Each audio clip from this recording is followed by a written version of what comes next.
My name is Arya Calder, 29 years old. The botanical gardens always made me feel like the world could be arranged. Paths trimmed into certainty, hedges trained to obey, a fountain that kept its promise to spill in the same curve every second. We met there for our 4th anniversary because endings never announce themselves as endings. They dress up like continuity. I had a small ring box in my pocket, classic solitaire, 6 months of savings, and 100 mornings of coffee made at home instead of bought on the way. We walked past the greenhouse glass where orchids held themselves like secrets. Noah's hand hung loose at his side, fingers tapping his thigh to a song only he could hear. He'd been distant all week, which I wrote off as work. I had a speech in my head, nothing grand, just true. We're already a team. Let's call it by its name. At the fountain, as the light went soft enough to flatter even bad decisions, I went down on one knee and said his name. He looked at me like I'd tripped. The box opened. The stone caught sunset and did what stones do, pretended to be fire. No, he said. Not I need time, not can we talk. Just no. The word was small, but it knocked the wind out of the garden. A family across the path fell silent with their camera raised, capturing someone else's memory while mine rewrote itself. We're moving too fast, Noah added, after 4 years. I need to find myself. Explore what's out there. He wouldn't meet my eyes. He stared at the ring as if it were an exam he hadn't studied for. The drive home was an essay in punctuation. Red lights, swallowed sentences, a single turn signal that clicked too loudly. He packed a weekender bag that night, said he'd stay with friends for clarity, and the word echoed in the kitchen tile like he'd dropped a glass. Sabrina texted him while he zipped the bag. I saw the name flash and looked away. I knew Sabrina. Everyone did. The ex who never admitted she still auditioned for lead roles in other people's stories. Publicly, they were friends. Privately, she had a talent for narrating options into men's heads like lullabies. 3 days later, he moved out. That night, my phone lit up with a post I didn't need to see and couldn't unsee. Noah's story. A black square with white letters, "Know your worth, kings. Don't settle." The caption had flexed biceps and a lion emoji. The comments were a parade. Preach, king. We love to see it. I stared at the screen until the light felt like a sunburn. I liked the post, then I commented, "Queens too." He deleted it within an hour, but not before mutual friends sent me screenshots with the digital equivalent of raised eyebrows. I muted the app and sat at my kitchen table with a pen and a bill. There is a peace that comes from writing numbers into boxes. They don't lie about what leaves and what remains. After 2 weeks of sleep that felt like falling without landing, I booked a therapy appointment because grief doesn't deserve to be managed by a to-do list. The first session, I cried about the garden. The second, I laughed about the lion emoji. By the third, I admitted something I should have noticed years ago. I'd been making myself smaller so he could feel larger without ever needing to grow. Work became a metronome. Close the month, reconcile the accounts, build the audit binder. On a Thursday after a brutal review, Evan Park, the quiet analyst who never missed a deadline, stopped by my desk and said, "Coffee? You look like you fought a dragon." "Two," I said, surprised to hear my voice sound like a person's again. We went for coffee as colleagues who'd survived the same fire. He listened without trying to fix the shape of my hurt. He didn't perform empathy, he practiced it. Coffee turned into dinner 1 week later, because dinner is what people do when they're not pretending they don't want to see each other again. I kept everything slow enough to breathe. Therapy on Tuesdays. Laundry folded like order. Sunlight that noticed the floors again. Months stacked themselves into a structure I could live in. When Evan and I got engaged, it happened like oxygen, a proposal under a trailhead sign after a hike that left our legs shaking. He asked with a simple sentence and a ring he'd chosen without asking my friends for help because he paid attention when I spoke. I said yes without auditioning for an audience. We posted one picture, 2 people in windbreakers, hair messy, caption, "Adventure partner for life." The comments were soft and warm. My phone buzzed with congratulations that didn't feel like a performance. At 11:43 p.m., Noah called from a number I didn't recognize. I knew it was him from the way the silence breathed before he spoke. "Are you serious right now?" "Hi, Noah." 6 months, Arya. 6 months and you're engaged? His voice had the kind of outrage that only makes sense if you've forgotten your part in the dictionary. Congratulations are usually customary, I said. To your coworker, the mousy one from accounting, he added, reaching for a cruelty he thought would land. His name is Evan, I said. He's not mousy. He's just not loud about his wins. This is insane, Noah said. We were together 4 years. How do you just move on? The same way you did when you posted Know Your Worth Kings and called it self-respect. Silence. Then a sound that wasn't quite a laugh. I didn't think you'd actually move on, he said. I thought you'd wait. For what? The pause on the line expanded like a slow bruise. I needed to see what else was out there, he said finally, voice softening. Sabrina, she said women who marry their first serious boyfriend always wonder, what if? She sent me articles. I just didn't want to resent you later. I figured if I dated for a year, experienced more, then we could get back together and I'd know. You wanted to test drive other lives while leaving me in the lot, I said, not unkindly. And you assumed I'd hold your spot. It wasn't like that. How was it? I asked. I barely dated, he said.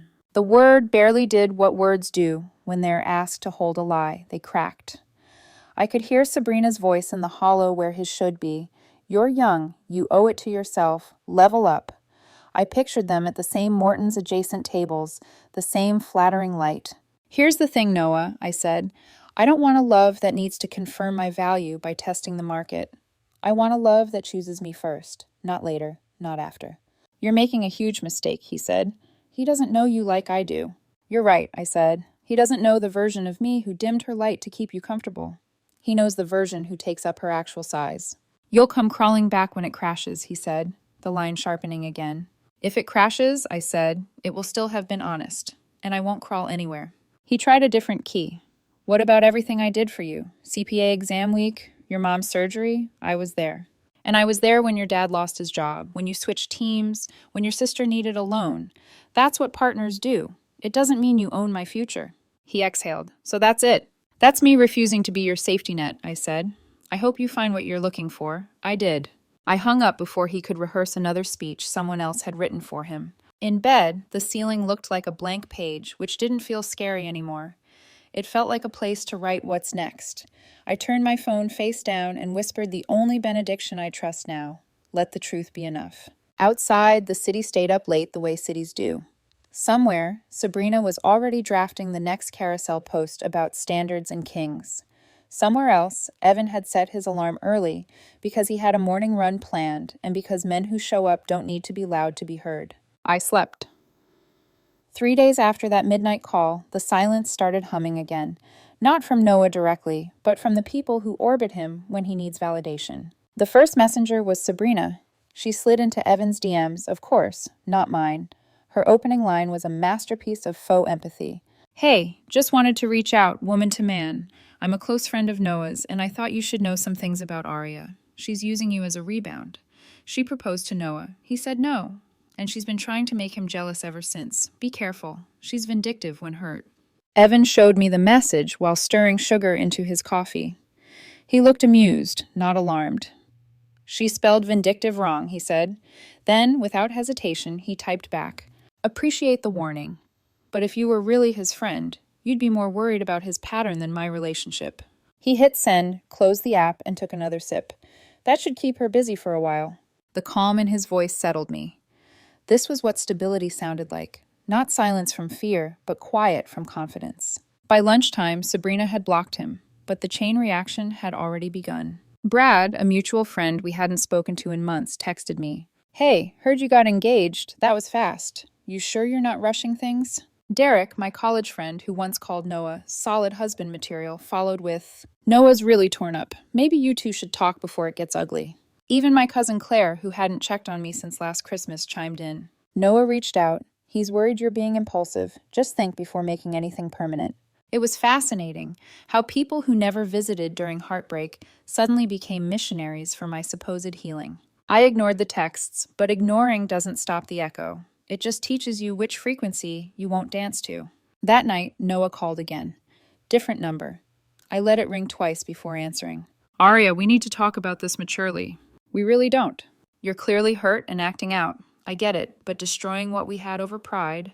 What we had, I interrupted, was a relationship where you shopped for upgrades while keeping me as a backup. Don't pretend I burned the house. You left the matches on the table. He sighed, switching tactics. I made a mistake. People make mistakes. Sure, and the smart ones learn from them. You don't have to be cruel. I'm not. I'm just done being convenient. There was a pause, then his voice softened. You don't understand the pressure men face. Sabrina showed me all these stories about people who settle too soon. I didn't want to resent you later. I thought if I explored... If you explored, I said, you'd appreciate me more after testing the market? It wasn't like that. Then explain how it was. He hesitated, and I could hear the lie rehearsing itself. I barely dated. The laugh that escaped me wasn't cruel either. It was tired. Barely. That's such a convenient modifier for guilt. He bristled.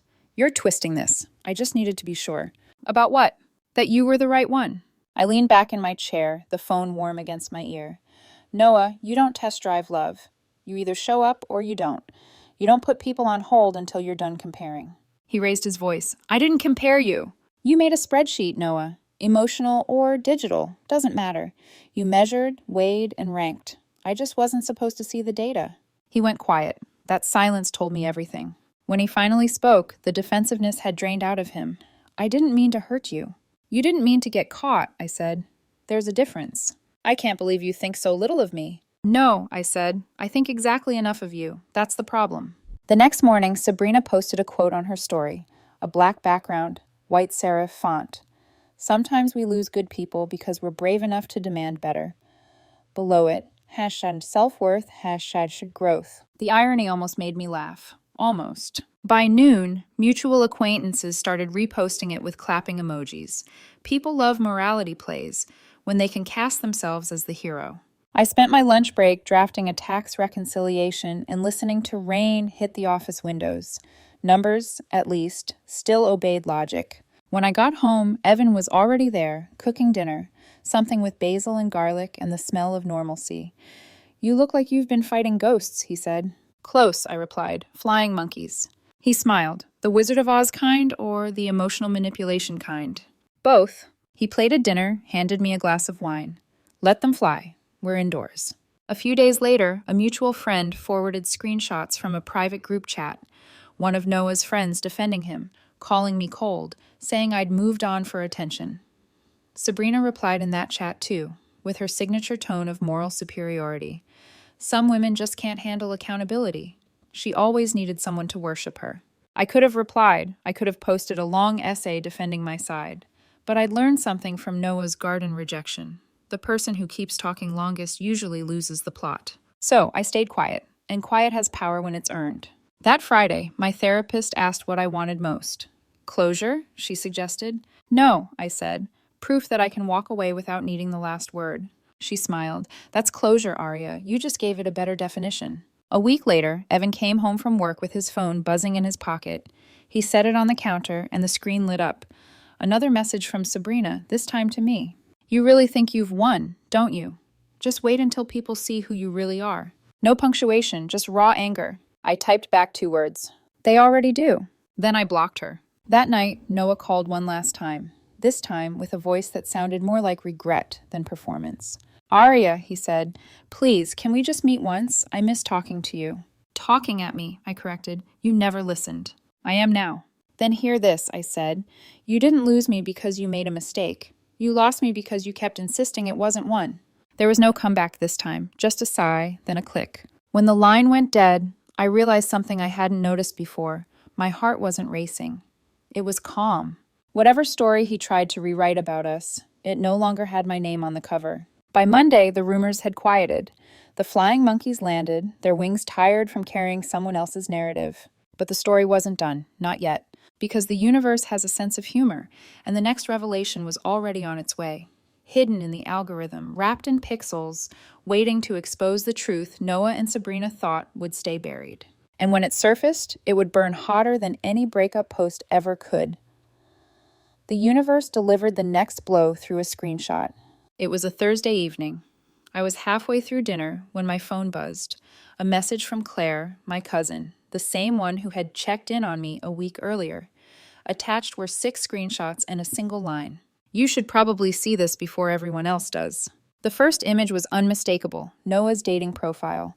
Same smirk, same jacket I'd bought him for his birthday last year. Bio.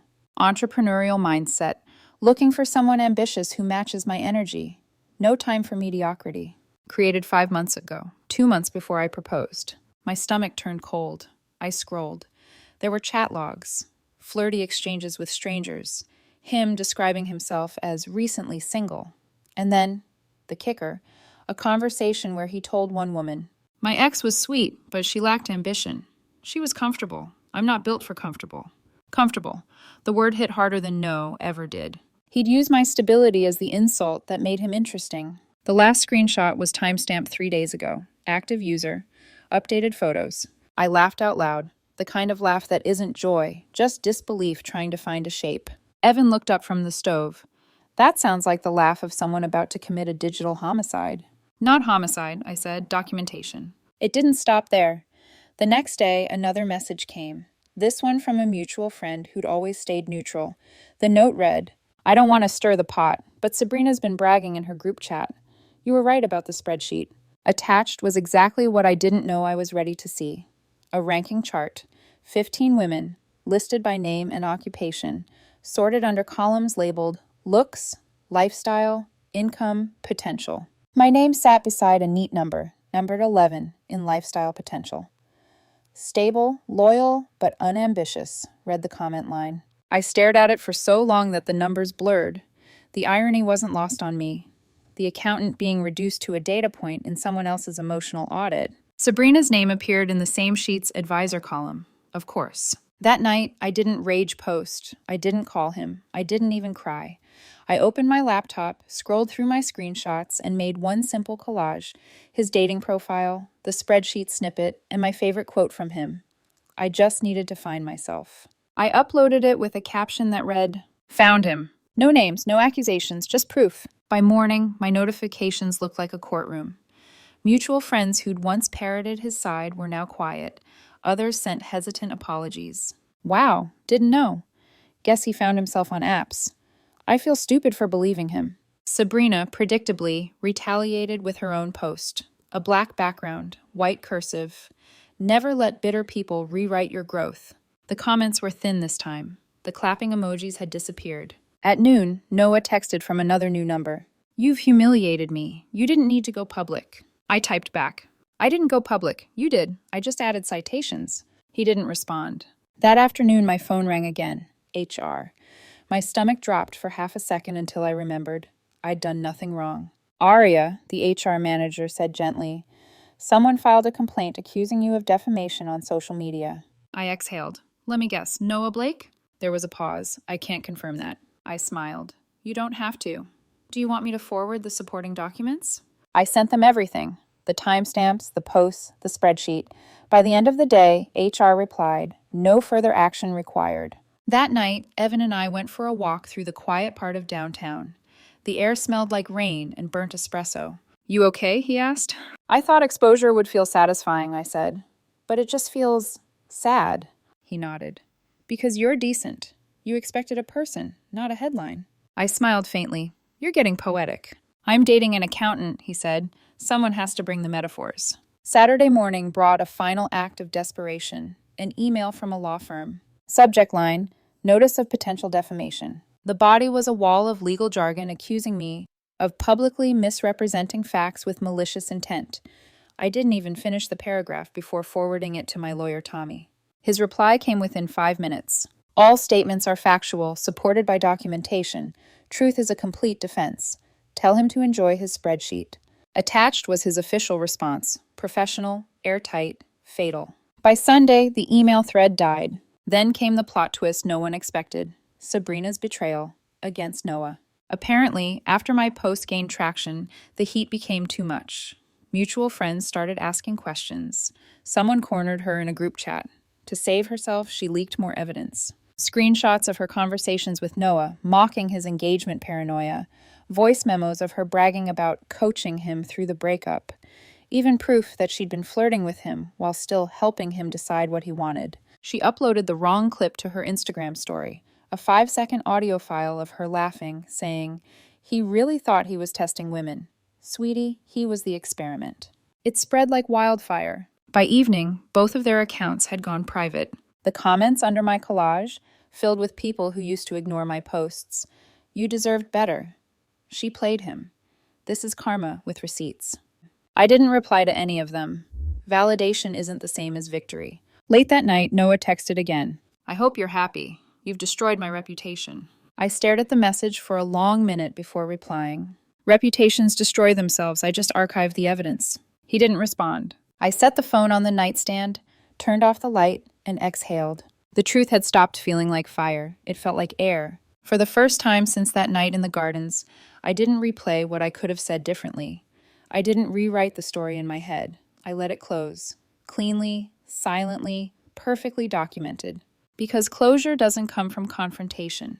It comes from knowing you have the receipts, and you don't need to spend them anymore. When the smoke finally cleared, silence filled the spaces where chaos used to live. Noah's friends stopped posting, Sabrina deleted her accounts, and I found myself in the unfamiliar calm of not being talked about. For weeks, I'd been the accidental main character in a drama I never auditioned for. Now, the stage lights dimmed, and the audience wandered off. The quiet felt foreign, but I welcomed it like air after a long storm. I didn't post a victory lap. I didn't subtweet.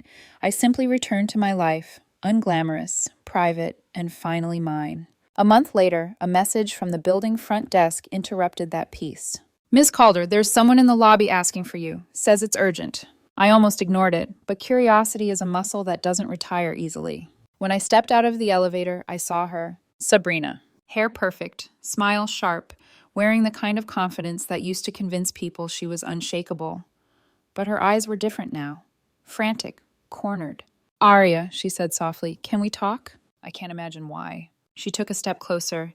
Everything's out of control. People turned on me. You have to tell them. That you lied? I asked. Or that you got caught? Her jaw tightened. I just wanted to help him see his worth. You built him a spreadsheet, Sabrina, I said, voice calm but cutting. You turned people into metrics. You didn't help him. You broke him and everyone near him. Her composure cracked. Do you have any idea how it feels to lose everything over one mistake? I met her eyes. Yes. The difference is I learned from mine. She blinked, mascara trembling, and for a second she wasn't a villain, just another person who mistook manipulation for empowerment. I'm not here to fight, she whispered. I just wanted to say I'm sorry. Then say it, I replied, and mean it, but don't expect applause. She nodded once, defeated. Goodbye, Arya. Good luck, I said. You'll need it. She turned and walked out. The glass doors closed behind her with a soft hiss, like the world sealing itself shut on an old chapter. When I got back upstairs, Evan was waiting in the kitchen, sleeves rolled up, chopping vegetables for dinner. The sight of him grounded me. No audience, no script, just two people existing without performance. How did it go? He asked. She said sorry, I said, or tried to. He smiled faintly. Closure? Something close enough. We ate dinner in quiet harmony, the kind of silence that feels earned, not empty. Life began to rebuild itself in small, deliberate ways. At work, I was promoted again, senior financial strategist. My boss joked that surviving public drama probably counted as crisis management experience. I smiled, but inside I knew. Surviving it wasn't the achievement. Not becoming it was. Evan and I planned our wedding quietly. No social media, no hashtags, no announcements, just family, close friends, and a date circled in pencil, not permanent marker. Let's keep it small, he said. People forget peace is a luxury. I nodded. Peace is the only luxury I want. Then one morning, as if the universe couldn't resist one final test, my phone buzzed with a message from an unknown number. Congrats, Arya. You win. Hope you're happy destroying two people's lives. Enjoy your boring little accountant marriage. You deserve each other. No signature, but the bitterness was unmistakable. I stared at it for a moment, then handed the phone to Evan. He read it, shrugged. Delete? Already did. It didn't deserve space in the archive. Weeks later, I ran into Robert and Diane Blake, Noah's parents, at the grocery store. Diane hesitated before approaching. Arya, she said, her tone tentative but sincere, I wanted to thank you. For what? For not humiliating our son. You could have done worse, and you didn't. I shook my head. I never wanted revenge, just truth. Robert nodded. He's working again, quietly. Therapy, too. That's good, I said. He'll find himself, for real this time. Diane smiled sadly. Maybe losing you was what he needed. Maybe finding myself was what I needed, I said, and meant it. The wedding was a small miracle of simplicity. White dress, 20 chairs, a string quartet that missed a few notes and nobody cared. My vows weren't poetry, they were promises to choose honesty over performance, to stop apologizing for peace, to build a love that doesn't need proof. When the ceremony ended, Evan took my hand and whispered, "No applause needed, right?" I laughed. "Right, just order." He kissed me, and for the first time in years, I didn't feel like a supporting character in someone else's story. Months later, my old phone buzzed again, an automated cloud reminder that my backup from last year was about to expire. Inside were all the receipts, screenshots, and messages from that whole ordeal. I hesitated, thumb hovering over delete. Then I pressed confirm. The files disappeared, one by one. And the strangest thing happened. I didn't feel loss. I felt weight lift. Because proof had served its purpose. I didn't need to prove anything anymore. These days, when people ask what I've learned, I tell them this: don't chase applause. Don't measure your worth in screenshots. And never let anyone convince you that being calm means being weak. Sometimes peace doesn't look triumphant. Sometimes it looks like a kitchen light glowing at midnight, the smell of basil and garlic, and someone quietly saying, "We're good." Because in the end, real closure isn't about being seen, it's about finally being free.